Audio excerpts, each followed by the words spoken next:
How you doing? Hello, beautiful. You lovely. You have a lovely day.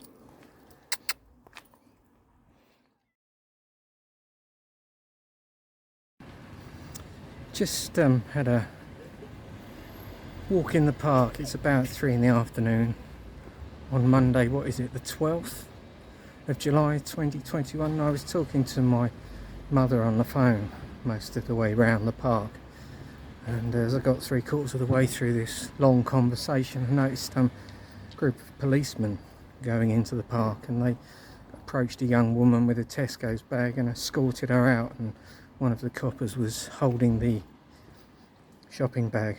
You know, she pretty obviously reading between the lines, been arrested for shoplifting, and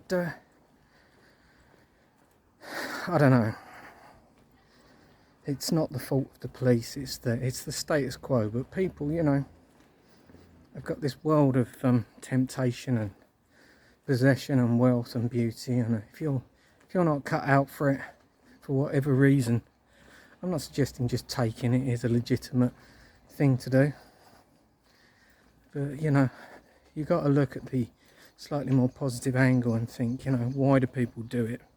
Sometimes they're just greedy, selfish sons of bitches. Sometimes they're junkies. Sometimes they're just very, very, very down on their luck and poor. And whenever I see things like that, you know, I often wonder what's going through the more sensitive coppers' minds when their job dictates they have to do such a thing. And you know, what's going through that girl is she looks so tired. Just that, you know, admittedly there could just be that, oh shit, I've been caught being a complete fucking tosser, you know. But she, looking on the sort of slightly more charitable side of it, she just looks so world weary for a young woman.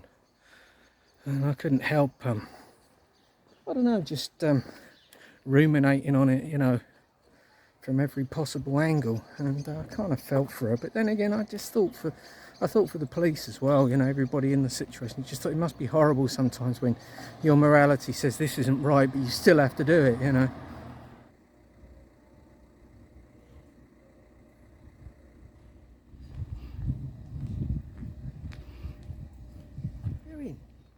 For the second time today. What a beautiful day.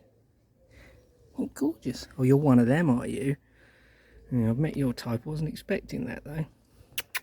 Enjoy your day. I always pride myself on understanding cats on site, but that one took me by surprise by being one of those ones that's being nice 1 second and then just turns on you and sideswipes.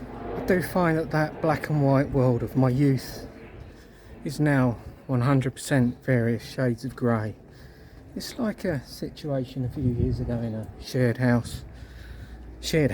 The more I think about it now, houses of multiple occupancy, as they're sold to us, they require perfection, and no human being is perfect, you know, and they're never going to work. But there's a guy who caused problems with rent arrears, bill arrears, and everybody got upset and used to stop him having things like showers. He wasn't paying the bills. You're not living here rent free, you know. And he was from another country, found communication difficult. You know, he was playing the racism card when it didn't exist.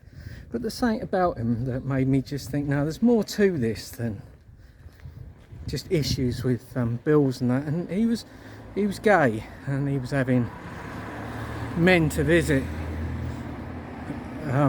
all hours of the night, and you know, he was no more intrusive in that way than any other person who lived there with regards to sort of making noise at certain times and having people round. And that was so much of the vitriol that was spat out against him, but it was unspoken.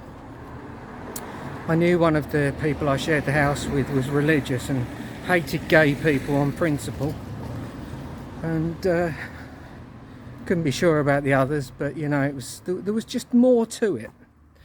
There was more to it, and there was more of a sort of beating heart below the surface of the completely legitimate issues that we all had with this man. And as such, I could never get involved in any of the arguments with him and against him. because I felt, hang on a sec, if this guy could communicate his problems, because he obviously had them and they were going to be temporary, you know, he wasn't dodgy, he really wasn't. I think he'd just fallen on bad times. It was at the beginning of the pandemic as well. And, you know, it just wasn't comfortable for me to get involved. I've had far too many people look at the minutiae of certain behaviour I've committed. Not to say I haven't done absolutely atrocious things, that, or rather said atrocious things that I deserve nothing but 100% dislike for. But, you know, I've been victim of that many times in my life, and, you know, up to very recently, where, you know, I'll be known for that one thing that happened or was said that is 1% of a, or not even that, it's a percentage of 1%, you know, it's a microcosm of a huge house of the soul, as it were, you know. It's a fibre in a brick of your being, and it becomes something which people claim will bring into question the structural integrity of the entire building of yourself, you know, myself in this case. And I felt that with this guy. I don't know, the more I go through life, the more I think, yeah, I can understand interaction, I can understand joy and commune and people hanging out together, but it just really is not for me. I can't trust myself and I can't trust anyone else.